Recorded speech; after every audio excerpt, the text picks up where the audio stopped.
The Belle Poutine is the seventh episode of the second season of Postcards from Buster. La Belle Poutine is in Montreal, Canada, and I can confirm that this basically feels like a Postcards from Buster season 1 episode. It's not that different, and the overarching narrative focuses on Carlos and Mora's upcoming anniversary, and Carlos has a track record of getting terrible presents. So he asks Buster to take some video footage of romantic places in their honeymoon destination of Montreal, which is where they are anyway.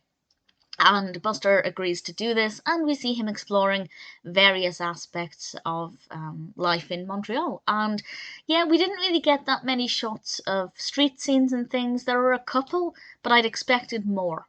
Because if they're trying to show Mora and Carlos places they went to, I would have thought street scenes and, recognizable buildings and things would have been one of the first things to get footage of. So that could have been a bit better, and also the pacing isn't that great. Buster basically only experiences, I think, 3 things, and I'll talk more about that in a moment. But I learned a lot. I did learn a bit, and also the tap dancing spoke to me. So for me, it was enjoyable, but I can see that it's not exactly the best structured or the most action-packed episode. So he gets to see some ice hockey, which I feel like was a bit of a given because it's Canada, and as one of the children said, everybody in Canada loves ice hockey, which might be a bold statement, but it seems to be true.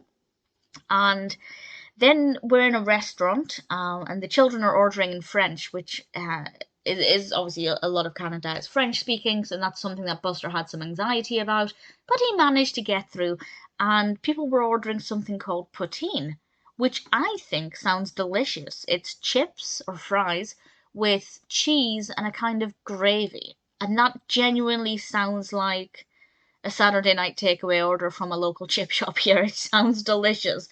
Some of the kids were saying it was evil, and it seemed a little bit over the top, and they really milked the poutine aspect for all it was worth. It lasted for far too long, and it made me think they probably didn't have enough footage to get anything else interesting in there. So the pacing really isn't very good, but because it was interesting, I'd never heard of poutine, it made me hungry, I didn't mind watching it. I also learned the phrase La Belle Province, which means the pretty province, which is what the area is known as, so that's an education for me. We have some Arthur, Muffy, and Francine in this, but also Binky. And Binky asks Buster to visit this tap dancing class.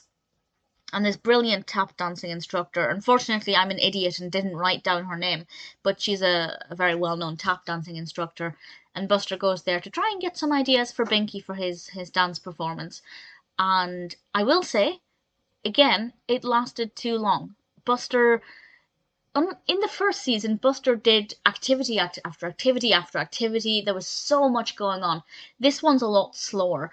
But because I love tap dancing, I am currently learning tap dancing very slowly. I'm not very coordinated. But because I love tap, I found it to be so brilliant to watch. But had it been, I don't know, hip hop or, some other dance that I'm not that interested in, I would have definitely realised that it was going on for a bit too long and the pacing wasn't very good. But I have to say, I really enjoyed it. So that aspect of it was pretty good. So it's not the best episode in terms of the structure or the pacing, but I did find it to be quite educational. I liked that we had a solid overarching theme and a reason for Buster to get certain footage. And what happened with the footage, he sent it to various people. I won't say exactly what happened, but it did. It amused me. I liked it. So yeah, it was a good episode. It's not the best postcards from Buster, but if there are things in this that appeal to you, such as the food and the dancing, I think you'll enjoy it.